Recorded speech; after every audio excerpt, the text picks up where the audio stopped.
Good morning everyone. Today we will study about dentition in mammals. यानी कि mammals में dentition या हम बोल सकते हैं टीथ का अरेंजमेंट किस तरह से होता है, दांत किस प्रकार से वहाँ पर विन्यासित रहते हैं। तो नॉर्मली सबसे पहले हम बात करते हैं टीथ की, तो हम बोलते हैं ये किसके बने हुए होते हैं, मोस्टली कैल्शियम। ठीक है, कैल्शियम के बने हुए होते हैं। तो एक प्रोसेस कैल्सिफिकेशन या कैल्सीकरण के द्वारा भी इनका डेवलपमेंट या इनका निर्माण होता है। दूसरी अगर हम बात करें टीथ की, तो कुछ ऑर्गेनिजम्स ऐसे भी होते हैं जिनमें टीथ एब्सेंट होते हैं या दांत बिल्कुल भी उपस्थित नहीं रहते। जैसे अगर हम बात करते हैं एंट ईटर की, तो एंट ईटर में टीथ एब्सेंट होते हैं। कुछ वेल्स होती हैं, उनमें भी टीथ अनुपस्थित रहते हैं, एब्सेंट रहते हैं। टेकिग्लॉसिस में भी टीथ एब्सेंट होते हैं, राइट। एक हमारा आता है ऑर्निथोरिंकस,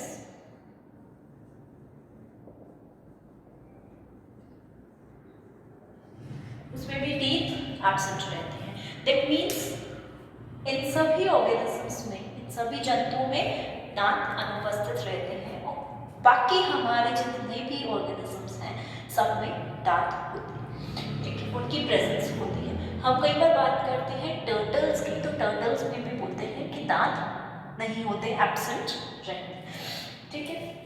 तो ये कुछ ऑर्गेनिजम्स हैं। नेक्स्ट अगर हम बात करते हैं बाकी सारे ऑर्गेनिजम्स जो हैं उनमें टीथ्स की प्रेजेंस होगी, दांत उपस्थित रहेंगे, इन सब में अनुपस्थित रहेंगे। हो सकता है इनमें किसी स्टेज में प्रेजेंट रहे हो या किसी एम्ब्रियोनिक स्टेज में प्रेजेंट है, एडल्ट में नहीं है, ये चांस यहाँ पर हो सकता है, ठीक है। वयस्क अवस्था में नहीं हो और कहीं भ्रूणीय अवस्था में वो उपस्थित रहे। दूसरी बात हम करते हैं कि टीथ का फॉर्मेशन कहाँ होता है, मोस्टली माउथ पार्ट में ही होता है, मुख भाग में ही होता है, राइट। तो नेक्स्ट हम बोलेंगे कि माउथ में ही होता है और कुछ बोन्स होते हैं जिनके ऊपर उनका फॉर्मेशन होता है। कुछ पार्ट्स होते हैं, जैसे हम बोल सकते हैं pre maxilla, right, maxilla, Dentry, ये सब पार्ट्स होते हैं जिनमें टीथ का फॉर्मेशन। टीथ को हम जब भी डिवाइड करते हैं तो दो पार्ट्स में डिवाइड करते हैं, जैसे कि हम बोल रहे हैं कि एक तो अपर जॉ, ऊपर वाला जबड़ा, और एक होता है लोअर जॉ, निचला जबड़ा। इन दोनों में टीथ का अरेंजमेंट रहता है। तो दो प्रकार से हम इस तरह से उन्हें डिफरेंशिएट कर सकते हैं, अलग अलग समझ सकते हैं। दूसरी बात करते हैं हम फंक्शंस ऑफ टीथ की, कि टीथ का कार्य, दांतों का कार्य क्या होता है, ठीक है। यूँ तो हम बोलेंगे कि बहुत सारे कार्य होते हैं, पर मोस्टली हम जब बात करते हैं इनके फंक्शंस की, इनके कार्य की, तो हम बोलते हैं कि ये क्या काम करेंगे। सबसे पहले अगर किसी को पकड़ना है, किसी ऑर्गेनिज्म को खाना है, एज अ फूड इनटेक करना है, तो ये होल्ड करने में काम आते हैं, किसी ऑर्गेनिज्म को पकड़ने में भी काम आते हैं। क्योंकि हम लोग तो हाथों के द्वारा पकड़ लेते हैं, लेकिन जो दूसरे ऑर्गेनिजम्स हैं डायरेक्ट माउथ के द्वारा अटैक करते हैं, तो किसी ऑर्गेनिज्म को होल्ड करने में काम आते हैं। फूड इनटेक में, भोजन अंतर्ग्रहण में इनका एक इम्पॉर्टेंट रोल रहता है कि किस तरह से ये भोजन को इनटेक कर रहे हैं, अंदर लेयर। थर्डली हम बोलेंगे बाइटिंग, च्यूइंग जैसी एक्टिविटीज में, क्रियाओं में भी इनका हेल्प होता है। बाइट मीन्स काटने में, चबाने में, इन सभी क्रियाओं में ये योगदान देते हैं, एज अ फंक्शन प्रोवाइड करते हैं। तो ये कुछ फंक्शंस हैं टीथ के, right. Now when we talk about the significance of teeth, significance मतलब हुआ कि इनकी कार्य तो हमें पता चल गए, पर इनकी इम्पोर्टेंस क्या है, इनका क्या महत्व है, क्या इनके द्वारा हम कुछ और कार्य के बारे में भी पता लगा सकते हैं, या अगर ये ना हो तो इनकी उपयोगिता कितनी सिद्ध होती है, ये भी हम चीजें देखते हैं सिग्निफिकेंस के थ्रू। तो सबसे पहले अगर हम मैमल्स में ही बात करें तो मैमल्स में हमें मोस्टली टीथ जो है वो बहुत वेल डेवलप्ड देखने को मिलते हैं, बहुत अच्छे से विकसित देखने को मिलते हैं। तो मैमल्स में हम बोलते हैं कि इनका जो वर्गीकरण होता है, यानी कि इनमें जो क्लासिफिकेशन होता है उसमें इनका हेल्प रहता है। Classification of mammals we can say, उसमें इनका हेल्प रहता है। कैसे कि टीथ को आइडेंटिफाई करके भी कुछ मैमल्स की डिफरेंट क्लासेस बनाकर उन्हें एक ग्रुप में रखा जा सकता है। तो कुछ हम बोल सकते हैं उनकी नेमिंग में, उनको नेम देने में या उनकी क्लासिफिकेशन में ये हेल्प कर सकते हैं। दूसरी बात, हम जस्ट दांतों को देखकर, ठीक है, उनका कैसा स्ट्रक्चर है, उनकी कैसी संरचना है, उसको देखकर भी हम पता लगा सकते हैं कि ये ऑर्गेनिजम्स जो हैं, ये जंतु जो हैं, वो किस प्रकार का फूड अंतर ग्रहण करते हैं, किस प्रकार का भोजन अंतर ग्रहण करते हैं। तो यानी कि हम उनका फूड बिहेवियर जो है वो पता लगा सकते हैं कि वो हर्बीवोर्स हैं, घास फूस खाने वाले हैं, या कार्निवोर्स हैं, नॉन वेजिटेरियंस, राइट। तो टीथ को आइडेंटिफाई करके हम उनका फूड बिहेवियर पता लगा सकते हैं, देख सकते हैं किस प्रकार का भोजन अंतर ग्रहण करते हैं। तीसरी बात हम करते हैं यहाँ पर कि जस्ट टीथ को ऑब्जर्व करके हम उनकी एंसेस्ट्री, या हम बोल सकते हैं उनके जो पूर्वज होते हैं उनके बारे में पता लगा सकते हैं कि उनके एंसेस्टर्स कौन रहे होंगे, कैसे रहे होंगे, कैसे उनका डेवलपमेंट हुआ, कैसे उनका इवोल्यूशन हुआ, राइट। तो हम ये सब चीजें पता लगा सकते हैं। फोर्थली, टीथ नंबर को स्टडी करके कि कितने दांत हैं, हम एज का भी पता लगा सकते हैं, ठीक है।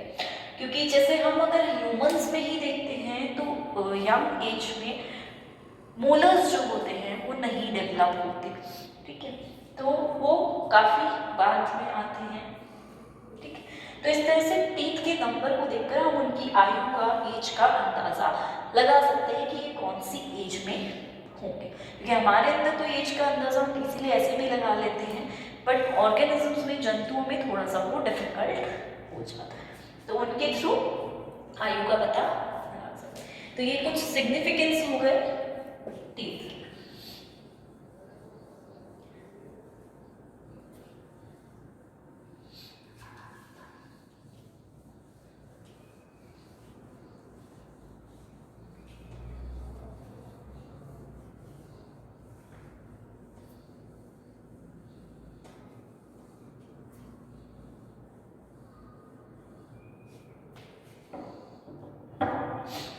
अब हम बात करेंगे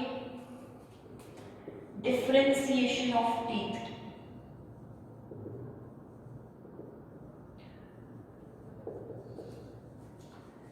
कि दांतों को विभेदित कैसे किया जाता है। इनके अलग अलग बेसिस हो सकते हैं, हम इसे एक तरह से क्लासिफिकेशन भी बोल सकते हैं कि हम कैसे कैटेगराइज करते हैं टीथ्स को अलग अलग बेसिस पर, राइट। तो सबसे पहला बेस हम लेते हैं साइज एंड शेप का, राइट, साइज एंड शेप का बेसिस लेते हैं जब भी हम, तो यहाँ पर हम बात करते हैं कि टीथ की साइज कितनी है और शेप कैसी है। तो मोस्टली हम यहाँ पर स्ट्रक्चर की ही बात करते हैं कि इनका आकार कैसा होगा। तो इसके आधार पर हम 2 टाइप्स में इन्हें कैटेगराइज कर सकते हैं। जैसे हम देखें, एक होते हैं होमोडोंट, एक होते हैं हेटेरोडोंट, राइट। होमो का मतलब है कि बिल्कुल सेम समान प्रकार के दांत, सेम टाइप के समान प्रकार के, यानी कि उसमें कोई डिफरेंशिएशन नहीं है, कोई भी विभेदता नहीं है, सारे दांत एक समान ही दिखेंगे। That are homodont type of. जब हेटेरोडोंट की बात करते हैं, मतलब डिफरेंट टाइप के टीथ्स हमें यहाँ पर देखने को मिल सकते हैं, अलग अलग प्रकार के।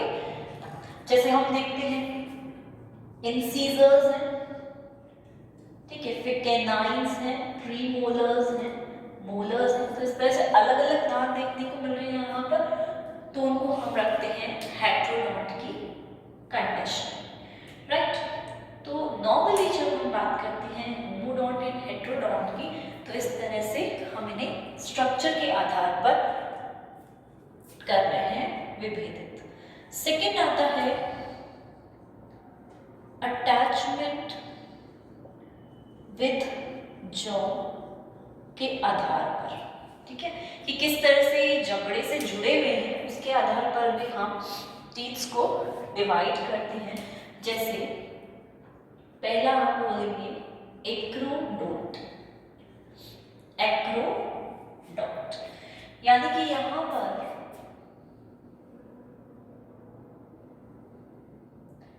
सपोज ये जॉ है,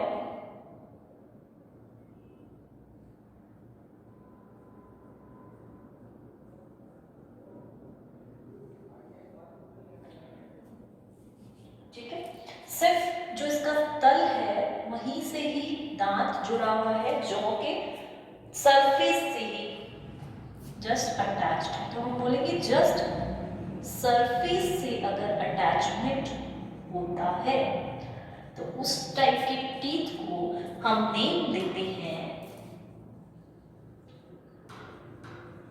acrodont, right. That means just तल से जुड़ा हुआ है, एक्रो मीन्स आगे वाले पोर्शन से जुड़ा हुआ है सिर्फ, इसलिए हमने उसे नाम दिया एक्रोडोंट। नाउ जब हम एक्रोडोंट की बात करते हैं तो इसका एग्जाम्पल हो सकता है शार्क फ्रॉग। शार्क है, फ्रॉग में इस टाइप के टीथ्स देखने को मिल सकते हैं। सेकेंडली हम बात करते हैं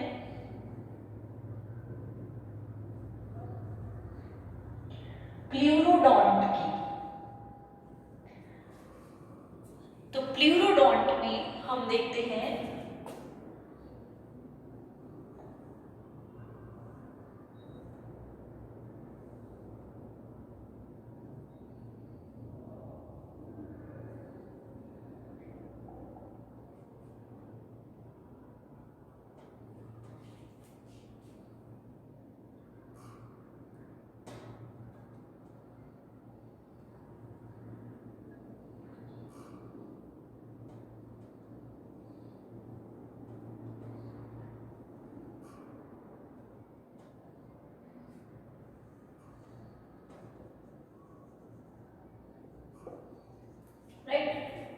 सिर्फ सरफेस से तो जुड़ा हुआ है ही, और पार्श्व यानी कि लेटरल साइड से भी जुड़ा रहेगा, ठीक है, दोनों में, दोनों तरफ से जुड़ा हुआ रहेगा, तो उसको हम बोलते हैं प्लूरोडोंट टाइप ऑफ टीथ। या हम बोल सकते हैं पार्श्व प्रकार के दांत हैं जहां पे जॉ के तल से, जबड़े के तल से जुड़ा हुआ है, प्लस पार्श्व सतह से भी, लेटरल साइड से भी, दोनों तरफ से जुड़ा हुआ रहेगा, तो उसे हम बोलते हैं प्लूरोडोंट। तीसरी हम बात करते हैं थीकोडॉन्ट की। ठीक, अब इन दोनों में तो हमने देखा, एक्रोडॉन्ट और प्यूरोडॉन्ट दोनों में हम देखेंगे कि ये रूटलेस हैं, इनमें रूट्स जो होती है वो उपस्थित नहीं रहती, ये रूटलेस प्रकार के दांत होते हैं। ठीक, लेकिन हम जब थीकोडॉन्ट की बात करते हैं तो इनमें रूट उपस्थित रहती है। ठीक, और रूट की प्रेजेंस देखने को मिलती है। अब इन्हें हमने बोला है थीकोडॉन्ट, तो इनमें हम और क्या देखते हैं, ये इस प्रकार के दांत होते हैं।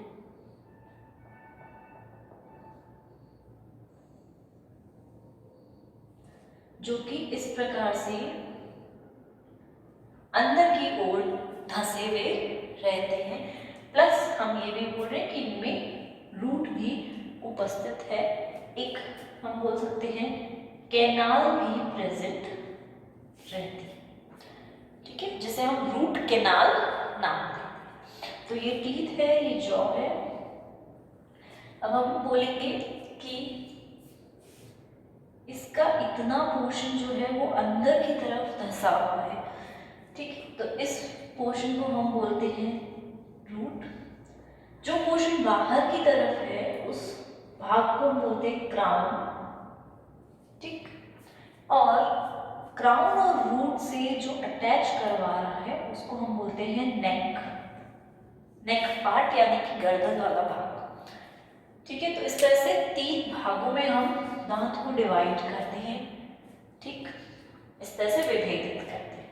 तो हमने बोला थीकोडॉन्ट कैविटी में प्रेजेंट रहते हैं, कैनाल प्रेजेंट होती है, प्लस एक और चीज जो यहाँ देखने को मिलती है कि ये वाले दांत बंद प्रकार के भी हो सकते हैं और खुले प्रकार के भी हो सकते हैं, यानी कि ये क्लोज्ड भी हो सकते हैं और ओपन टाइप के भी हो सकते हैं। अगर हम बोल रहे हैं कि उनकी रूट ओपन है यानी कि खुली हुई है, ठीक है, रूट खुली हुई होने का मतलब क्या हुआ कि उनकी रूट खुली हुई है, ओपन है, मतलब वो बहुत वृद्धि कर सकती हैं, ग्रोथ जो होती है आसानी से कर सकते हैं। यानी कि जो हाथी का जो दांत होता है, जो टस्क होते हैं, वो काफी टाइम तक ग्रो करते रहते हैं। क्यों ग्रो करते रहते हैं? क्योंकि उनकी रूट जो है वो ओपन है। ठीक है, तो वो लाइफ टाइम ग्रो कर सकते हैं। वहीं अगर हम क्लोज्ड टाइप की बात करें तो इनका जो रूट है वो क्लोज्ड है, तो ये एप्रोप्रिएट ग्रोथ ही करते हैं।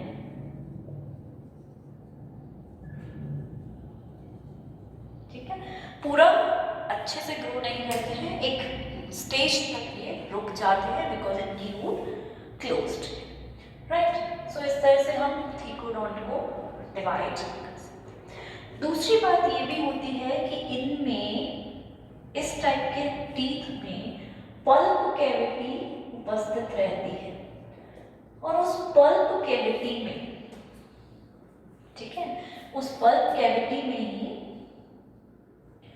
कनेक्टिव टिश्यू,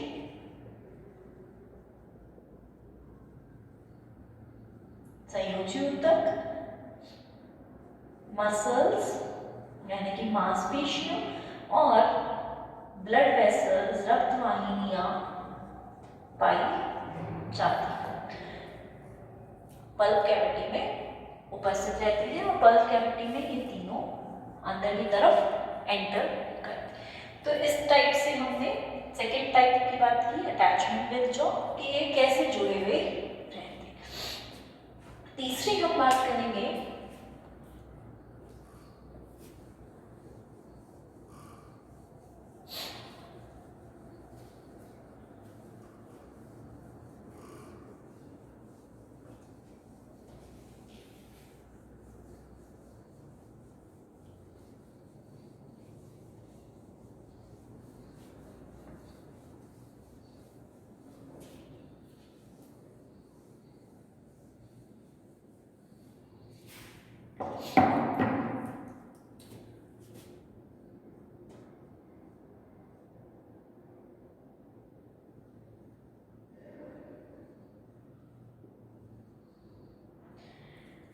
सक्सेशन के बेसिस पर भी हम टीथ्स को, दांतों को विभेदित कर सकते हैं। जैसे हम बोलेंगे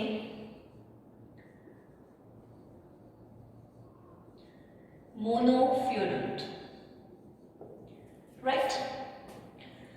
मोनो मीन्स जस्ट वन, सिर्फ एक बार ये दांत आते हैं, दोबारा ना गिरते हैं, ना दोबारा दूसरा सेट आता है।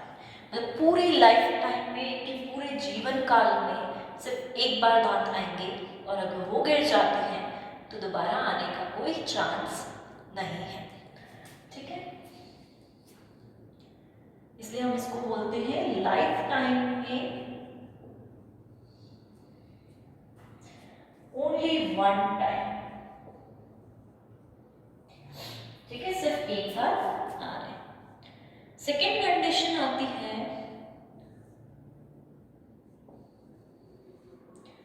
डाइफ्यूरेंट। अब इनमें डाई का मतलब क्या हुआ? 2 टाइम्स, यानी कि 2 बार इनके पूरे जीवन काल में, पर लाइफ टाइम 2 बार दांत आ सकते हैं, ठीक है। मतलब 2 सेट्स में दांत आते हैं, तो हम बोल सकते हैं इनमें 2 सेट्स प्रेजेंट रहते हैं। पहला सेट कहलाता है मिल्क टीथ, ठीक है, दूध के दांत, या फिर टेम्पररी टीथ, ठीक है, जो कि कुछ समय के लिए उपस्थित है।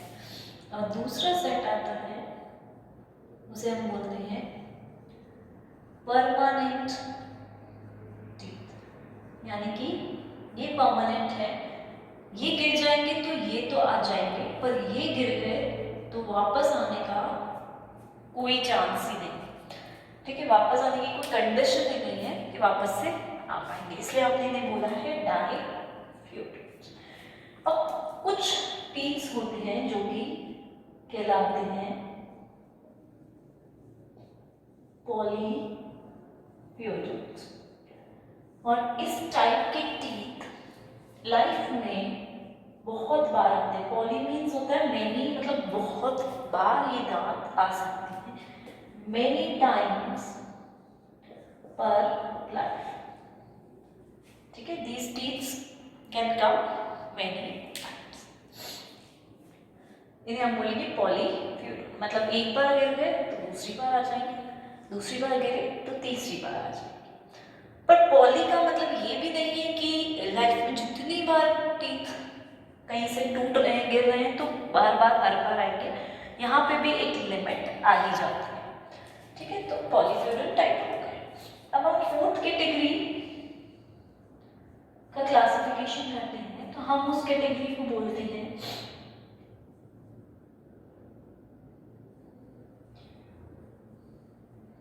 Kinds of teeth.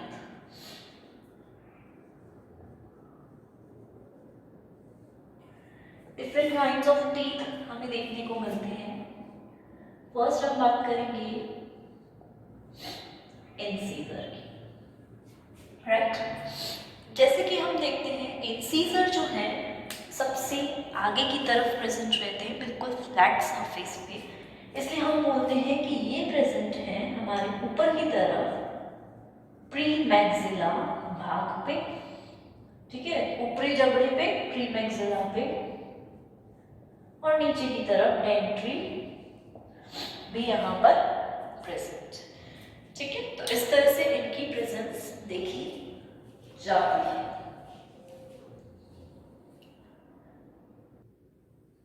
राइट।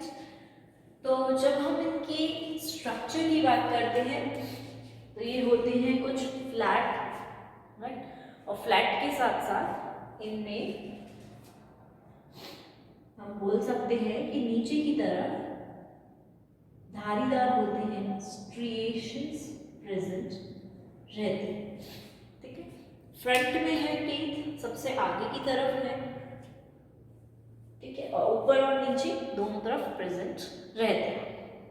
दूसरी बात जो हम देखते हैं कि जो एलिफेंट्स में टस्क होती हैं वो इन्हीं की होती हैं, इंसीजर्स ही होते हैं, ठीक है, वो भी ऊपर वाले जॉ के, ठीक है, ऊपर वाले जबड़े के अपर जॉ के होते हैं, वो इतना ग्रो कर जाते हैं। सेकेंड हम बात करते हैं कैनाइन्स की, जो कि क्या करते हैं, मैक्सिला पर उपस्थित रहते हैं, ठीक है, दोनों तरफ है, ऊपर और नीचे की तरफ। दूसरी बात, बहुत पॉइंटेड होते हैं, और मोस्टली हम बोलेंगे कि ये कार्निवोर्स में प्रेजेंट होते हैं, मांसाहारी जंतुओं में ये और भी ज्यादा पॉइंटेड रहते हैं, ठीक है। कुछ हम बोलते हैं अंगुलेट्स जो होते हैं, काऊ और बफेलो की जब हम बात करते हैं तो उनमें कैनाइन्स नहीं प्रेजेंट रहते, ठीक है। दूसरी चीज, इनका काम क्या होगा, किसी भी जंतु को, जीव को पकड़ने का, राइट, या फिर उसे छोटे छोटे पीसेस में तोड़ने का। इनका काम क्या होगा, चीर फाड़ करने का, यानी कि ये मोस्टली डेवलप किसके लिए हुए हैं, कार्निवोरस ऑर्गेनिजम्स के। तीसरे, थर्ड टाइप होते हैं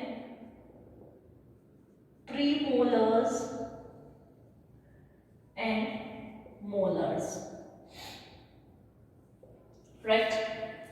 प्रीमोलर्स और मोलर्स कैनाइन्स के जस्ट बाद में प्रेजेंट रहते हैं, दोनों जॉ में होते हैं, ऊपर और नीचे, ठीक है। इनमें चिसल लाइक स्ट्रक्चर, धारीदार स्ट्रक्चर्स होते हैं, वो प्रेजेंट रहते हैं। इनका काम क्या होता है, मोस्टली बाइटिंग का, क्रशिंग का, किसी चीज को बिल्कुल क्रश कर देना, मैस्टिकेशन का, ठीक है, बिल्कुल चबाने का, च्यूइंग का जो काम होता है वो इन्हीं का होता है, ठीक है। तो प्रीमोलर्स एंड मोलर्स इस तरह से प्रेजेंट रहते हैं। एक चीज जो यहाँ देखने को मिलती है कि इंसीजर्स एंड कैनाइन्स जो होते हैं, इनमें हम बोल सकते हैं जो कस्प्स होते हैं वो केवल एक वन कस्पिड या मोनोकस्पिड, इन्हें हम बोलते हैं दोनों, ठीक है। ये जो रूट से अटैच्ड रहते हैं, जहाँ पे वहाँ पे एक ही कस्प के द्वारा अटैच रहते हैं। लेकिन जब हम इनकी बात करते हैं प्रीमोलर्स एंड मोलर्स की, तो प्रीमोलर्स में तो टू कस्प होते हैं, इसलिए हम इन्हें बाइकस्पिड बोलते हैं, और इनमें मोलर्स में थ्री कस्प्स प्रेजेंट रहते हैं, तो हम इनको बोलते हैं ट्राई कस्पिड, राइट। तो इस तरह से इनमें कस्प्स के बेसिस पर बाइकस्पिड एंड ट्राई कस्पिड हम बोल सकते हैं प्रीमोलर्स एंड मोलर्स। अब हम एक चीज देखते हैं,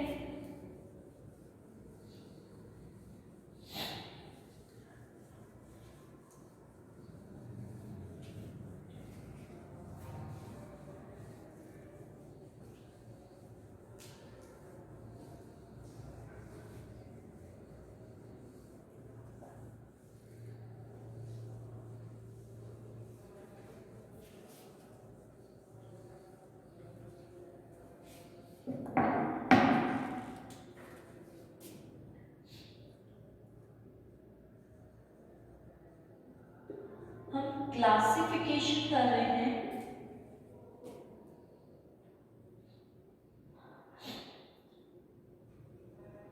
कस्प्स के बेसिस पर मोलर्स का, राइट। ये किस तरह से ये प्रेजेंट रह सकते हैं। पहली बात करेंगे हम ट्राइकोडोंट की, फिर हम बात करेंगे ट्राई ट्यूबरक्लेटेड की, ठीक है। तीसरी हम बात करेंगे बूनोडोंट की, फोर्थ हम बात करेंगे सेकोडोंट की, फिफ्थ हम बात करेंगे सेलेनो सेलेनोडोंट की। एंड सिक्स्थ हम बात करेंगे ब्रैकियोडोंट की।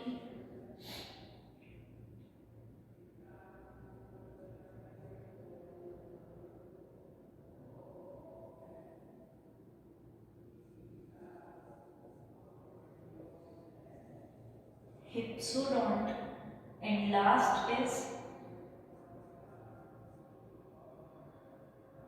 लोफोडोंट।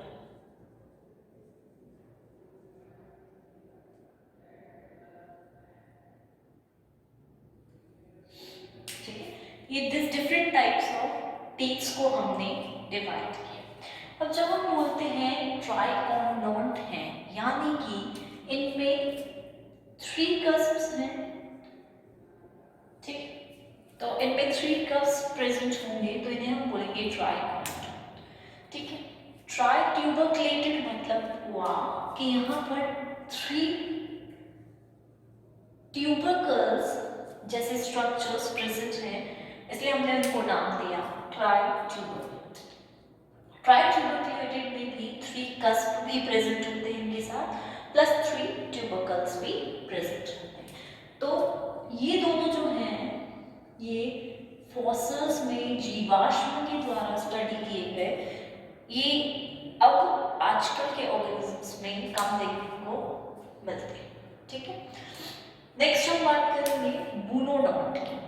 तो बूनोडोंट जो है ये हमें मिले मिक्स्ड टाइप का जो फूड प्रेफर करते हैं उन ऑर्गेनिजम्स, यानी कि ऐसे ऑर्गेनिजम्स में मिले जहां पे मिश्रित प्रकार का भोजन काम में लिया जाए। बूनोडोंट में मिक्स्ड फूड इनटेक करने वाले जंतुओं में एग्जाम्पल हम दे सकते हैं, जैसे मंकीज है। ठीक है, तो इनमें इस टाइप के टीथ्स मिल सकते हैं हमें। दूसरी बात जो इनमें देखने को मिली वो ये भी है कि यहाँ पर स्मॉल राउंड्स में टीथ राउंडेड स्ट्रक्चर्स में अटैच्ड रहते, जुड़े हुए रहते। जब हम सीकोडोंट की बात करते हैं तो ये हमें मिलते हैं मोस्ट प्रोबेबली कार्निवोरस ऑर्गेनिजम्स। ठीक है, इस प्रकार के टीथ्स हमें देखने को मिल जाएंगे। जब सेलेनोडोंट की बात करेंगे तो ये हमें मोस्ट प्रोबेबली हर्बीवोर्स में देखने को मिल सकते हैं। ब्रैकियोडोंट की जब हम बात करेंगे तो यहाँ पे क्या होता है कि रूट जो है वो छोटा होता है। रूट मतलब कि जहाँ से टीथ जुड़ा हुआ है वो छोटा होता है, राइट। प्लस इसी के साथ जो क्राउन है, ऊपर वाला पार्ट है, वो भी यहाँ पर छोटा होता है। तो ऐसे टीथ जिनमें रूट भी छोटा है, क्राउन भी छोटा है, और ये जो ऑर्गेनिजम्स हैं वो मोस्टली जमीन पर रहते हैं, लैंड पर रहते हैं, राइट, बिल्कुल जमीन पर ही रहना प्रेफर करते हैं। तो ऐसे टीथ जिनमें होंगे उनको हम बोलते हैं ब्रैकियोडोंट। एग्जाम्पल हम इसमें दे सकते हैं स्क्वेरल का। दूसरी बात करते हैं हम हिप्सोडोंट की। इसमें क्या होता है, रूट छोटा है बट क्राउन जो होगा वो बड़ा होगा, आगे वाला जो पोर्शन है वो बड़ा होगा। ऐसे टीथ वालों को हम हिप्सोडोंट कहते हैं। ऐसे टीथ डियर वगैरह में प्रेजेंट रह सकते हैं। Now last is lophodont. Lophodont नाम पड़ा है लोफ से, और लोफ जैसी स्ट्रक्चर हमें यहाँ देखने को मिलती है, यानी कि यहाँ पे कस्प के साथ साथ रिजेस भी उपस्थित रहती है। ठीक है, कस्प तो होते हैं, उसके साथ साथ रिजेस भी प्रेजेंट रहते हैं। तो उस स्ट्रक्चर को हम कंबाइंडली लोफ कहते हैं, और ऐसे इस टाइप के टीथ्स को हम लोफोडोंट नेम दे देते हैं। तो कस्प प्लस रिजेस प्रेजेंट होंगे यहाँ पे, राइट। तो इस तरह से डिफरेंट टाइप की क्लासिफिकेशन है टीथ्स की। मोस्टली जब हम बात करते हैं सेलेनोडोंट की तो यहाँ पर क्रीसेंट शेप देखने को मिलती है। ठीक है, हर्बीवोरस में है लेकिन क्रीसेंट शेप भी देखने को मिल जाती है। नाउ हम बात करते हैं डेंट्री या फिर डेंटिशन फॉर्मूला, दंत सूत्र की। राइट, ये क्या है? एक फॉर्मूला है जो कि दांतों का नंबर पता करने के लिए लगाया गया है। तो इसमें जब हम फॉर्मूले की बात करेंगे पहले तो हम ये बोलेंगे कि दंत सूत्र या डेंटिशन फॉर्मूला या टीथ फॉर्मूला का मतलब क्या हुआ कि किस तरह से जो हमारे दांत हैं, टीथ्स हैं, वो विन्यासित हैं, अरेंज्ड किस तरह से हैं, उस बेसिस पर हम ये फॉर्मूला देते हैं। लाइक अगर हम बोले कि हमारे अपर जॉ में हाफ अपर जॉ बोल रहे हैं, हाफ अपर जॉ में टीथ का number, right, and teeth number in half lower jaw into, तो ये हमारा डेंटिशन फॉर्मूला होता है कि अपर जॉ के हाफ पोर्शन में टीथ कितने प्रेजेंट है अपॉन लोअर पोर्शन के, मतलब लोअर जॉ के हाफ पोर्शन में कितने टीथ प्रेजेंट, राइट, इंटू 2 कर देंगे तो इस साइड का भी नंबर आ जाएगा। तो इस तरह से टोटल आ जाता है। हम एग्जांपल्स देखेंगे उससे हमें और भी क्लियर हो जाएगा। ठीक है, तो इसको भी हम ऐसे लिख सकते हैं, टीथ नंबर या number of teeth in half upper jaw upon number of teeth in half lower jaw into. तो फॉर्मूला लिखने के लिए नॉर्मली हमें ये वाली स्ट्रेटजी यूज करनी पड़ती है। जैसे अगर हम ह्यूमंस का एग्जांपल लेते हैं सपोज, राइट, हम देखते हैं इंसीजर्स हैं, ठीक है, तो इंसीजर्स की जगह पे हम क्या यूज करेंगे? आई। इंसीजर्स कितने होते हैं? 2 होते हैं, हाफ जॉ की बात कर रहे हैं, 2, कैनाइन्स 1, प्रीमोलर 2, मोलर 3। तो इस तरह से प्रेजेंट होते हैं upon incisor 2, canine 1, premolar 2, molar 3, right.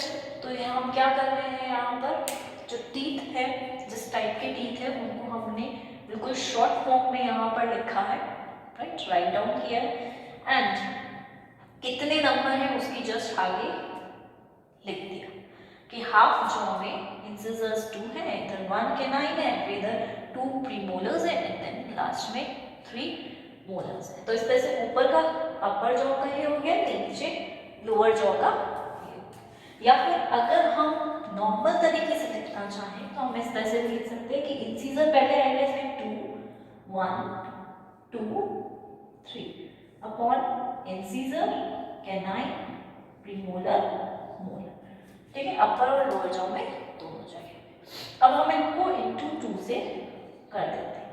अब कैसे होगा इंटू 2? ये कितना होगा? 2, 2, 4, 5, 6, 7, 8, 8 हो गया। ये कितना हुआ? वही 3, 4, 8 इंटू 2 करेंगे, 8 2 जा 60 प्लस 8 2 जा 60, कितने हो गए? 32 टीथ प्रेजेंट। ठीक है, इस तरह से नॉर्मल क्वेश्चन ऐसे पूछा जा सकता है कि ह्यूमंस का एडल्ट स्टेज में या वयस्क अवस्था में ये चीज बताओ, डेंटिशन फॉर्मूला बताओ। तो ये वाला हमारा एडल्ट स्टेज का है, ठीक है। सेम यंग स्टेज का पूछ सकते हैं या टेम्पररी टीथ के बारे में पूछ सकते हैं, मिल्क टीथ का फॉर्मूला भी पूछ सकते हैं। तो वहाँ पे हम यही बोलेंगे कि ये जो प्रीमोलर्स हैं वो तो ठीक है, मोलर्स जो हैं वो वहाँ पर इतना वर्टेब्रा नहीं, तो उस तरह से उसका अकॉर्डिंगली वहाँ पर नंबर रिड्यूस हो जाएगा, 32 नहीं रहेगा। ठीक है, तो इस तरह से डेंटिशन फॉर्मूला हम देखते हैं। और ऑर्गेनिजम्स का भी हम एक बार देख लेते हैं, उससे हमें और आइडिया हो जाएगा।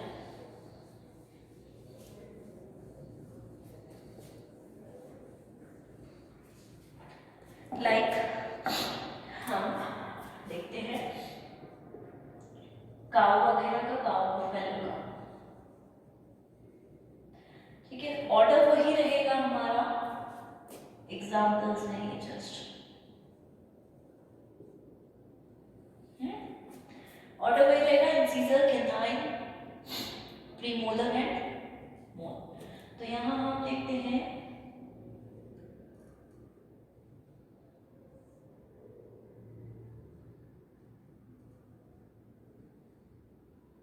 ये फॉर्मूला होता है कि ऊपर जॉ में इंसिजर भी एब्सेंट होते हैं, कैनाइन भी एब्सेंट है, तो इसका मतलब हुआ कि 0 0।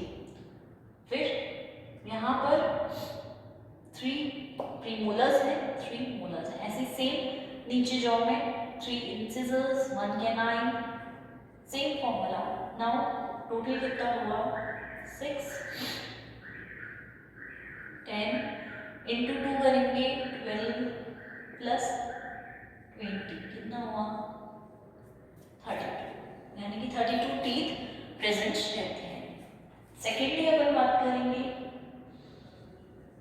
एलिफेंट की, तो एलिफेंट में 1 0 0 3 0 0 0, ठीक है, 1 कैनाइन प्रेजेंट होता है, मैंने बात की थी ऊपर वाले जॉ, सॉरी इंसीजर प्रेजेंट होता है ऊपर वाले जॉ, कैनाइन एब्सेंट होता है, प्रीमोलर भी एब्सेंट है, सिर्फ मोलर्स प्रेजेंट। तो सेम 3 + 1 4, 3 इंटू 2 4 2 ज़ा 8 हो जाएगा, 3 2 ज़ा 6, 8 + 6 14, राइट। तो इस तरह से हम देख सकते हैं। अब एक चीज़ ये है कि जहाँ पर टीथ प्रेजेंट नहीं है, यानी कि जहाँ पर गैप है, टीथ नहीं है, 0 है, मतलब गैप है, तो उस गैप को हम नेम देते हैं डायास्टेम, ठीक है। ये रैबिट्स में भी प्रेजेंट होता है गैप, ये काउज में भी होता है, ये एलिफेंट में भी प्रेजेंट, बट डायास्टेम हमारा ह्यूमंस में प्रेजेंट नहीं रहेगा।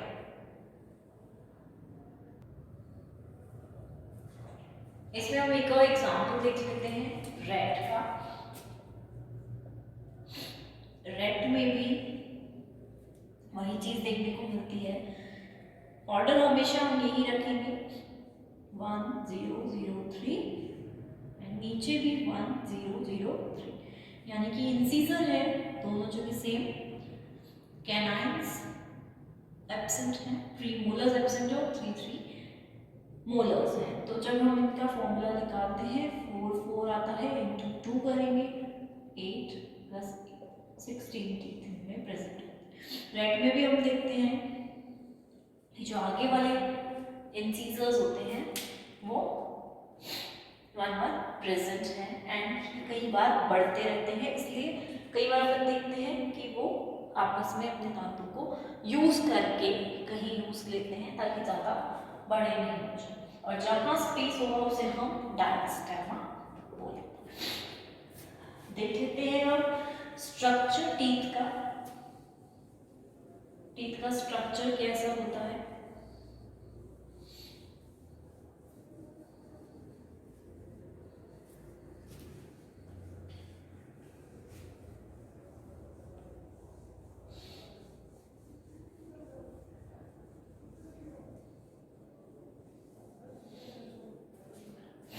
स्ट्रक्चर ऑफ टीथ,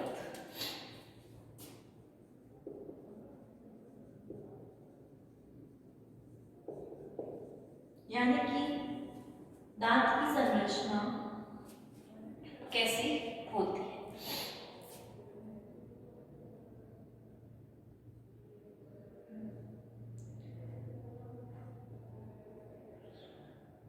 चलो हम एक ही देखेंगे, सारे की नहीं देखेंगे।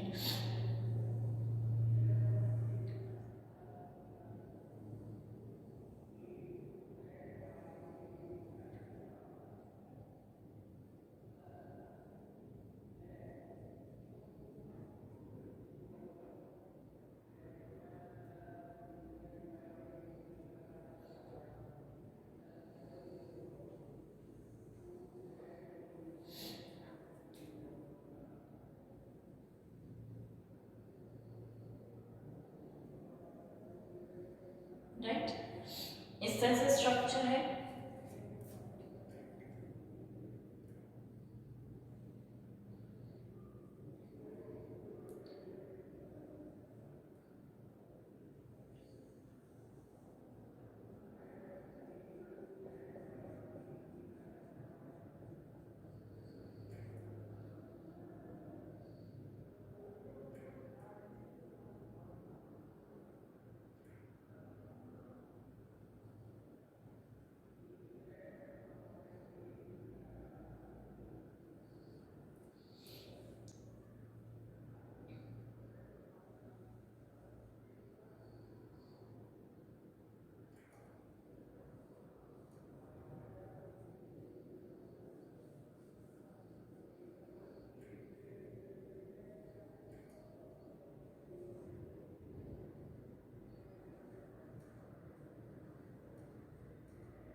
राइट, इस तरह का स्ट्रक्चर कुछ हमें देखने को मिलता है। जो पार्ट अंदर की तरफ धंसा हुआ है, उस पार्ट को हम क्या बोलेंगे, एक तरह से सॉकेट। ठीक है, सॉकेट भाग है किसका, जॉ का, क्योंकि जॉ जो है, जबड़ा जो है वो अंदर की तरफ धंसा हुआ है, तो सॉकेट ऑफ जॉ इस पोर्शन को हम बोलते हैं। वहीं अगर हम दूसरी बात करें इस रीजन की, तो ये पूरा रीजन जो अंदर की तरफ है उसको हम बोलेंगे रूट पार्ट, मूल पार्ट। ठीक है, जैसे बोलते हैं ना जड़ है, तो वो रूट पार्ट ये कहलाएगा। ऊपर वाला पोर्शन कहलाएगा क्राउन, जो बाहर की तरफ है, बिल्कुल फ्री है, और इस क्राउन भाग से मूल भाग को जो भाग जोड़ेगा वो कहलाएगा ग्रीवा या फिर नेक। ठीक, ये चीज हमें पता चल गई। एक सॉकेट में धंसा हुआ है दांत, ठीक है, नीचे वाला पार्ट रूट, क्राउन और ग्रीवा अटैच्ड पार्ट, ये जॉ बोन है। ठीक, अब जब हम बात करते हैं इस भाग की, तो ये कहलाता है सीमेंट। ठीक है, रूट भाग में, जड़ भाग में या मूल भाग में सीमेंट पोर्शन बाहर की तरफ उपस्थित रहता है, जो कि क्या करता है, सिर्फ रूट भाग में प्रेजेंट है। और जब ऊपर वाले पोर्शन की बात करते हैं तो इनेमल प्रेजेंट होता है सबसे बाहर, जो कि बहुत हार्ड होता है, और टीथ का सबसे हार्डेस्ट पोर्शन यही कहलाता है, क्योंकि सबसे हार्ड है, सबसे टफ है। इसके जस्ट नीचे उपस्थित है डेंटाइन, जिससे पूरा टीथ बन रहा है। एपिडर्मल ओरिजिन का होता है, और कुछ ऑर्गेनिजम्स में डर्मिस के द्वारा भी बनता है। एक तरह से हम बोल सकते हैं बोनी पार्ट भी है, अस्थिल पार्ट या अस्थिल भाग भी हो सकता है। ठीक, अब इस भाग की बात करें तो ये यहाँ पे पल्प प्रेजेंट होता है, और जहां पे पल्प उपस्थित है उस भाग को हम पल्प कैविटी भी कह सकते हैं, ठीक है, यानी कि पल्प कैविटी प्रेजेंट है जिसमें पल्प है। और पल्प में क्या क्या होता है, कनेक्टिव टिश्यू संयोजी ऊतक उपस्थित रहता है, प्लस रक्तवाहिनियां ब्लड वेसल्स पाई जाती हैं, प्लस इसमें पाया जाता है नर्व्स, राइट, नर्व्स भी यहाँ पे पाए जाते हैं। अब हम बात करें तो यहाँ पर ओडोंटोब्लास्ट सेल्स भी प्रेजेंट होते हैं जो कि आगे जाकर टीथ के फॉर्मेशन में हेल्प करते हैं। तो ये सेल्स से ही टीथ का फॉर्मेशन होता है। नेक्स्ट यहाँ पर अगर हम बोले तो यहाँ पर एक मेम्ब्रेन प्रेजेंट होती है जिसे हम पेरियोडोंटल मेम्ब्रेन कहते हैं।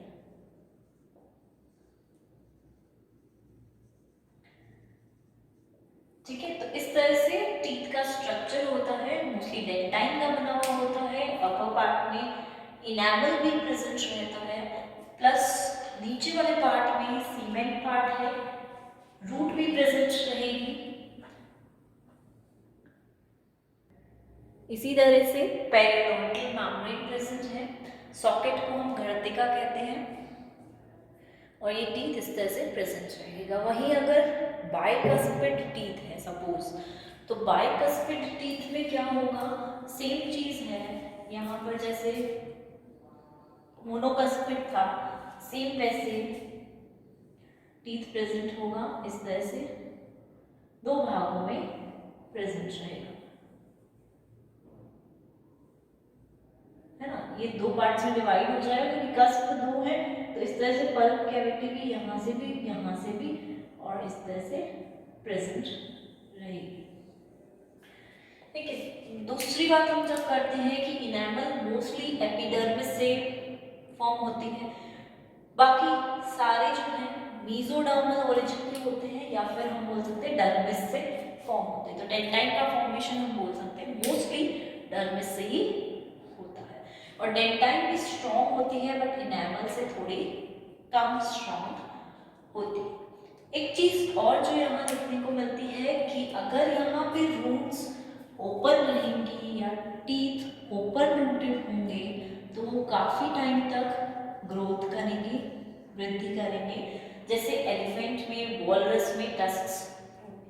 और अगर क्लोज्ड रूटेड रहेंगे तो ये बंद हो जाएंगे थोड़े टाइम बाद और उनकी ग्रोथ जो है वो स्टॉप हो जाएगी, रुक जाएगी। ठीक है, एक फिक्स टाइम के बाद इनकी ग्रोथ जो है वो स्टॉप हो जाती है।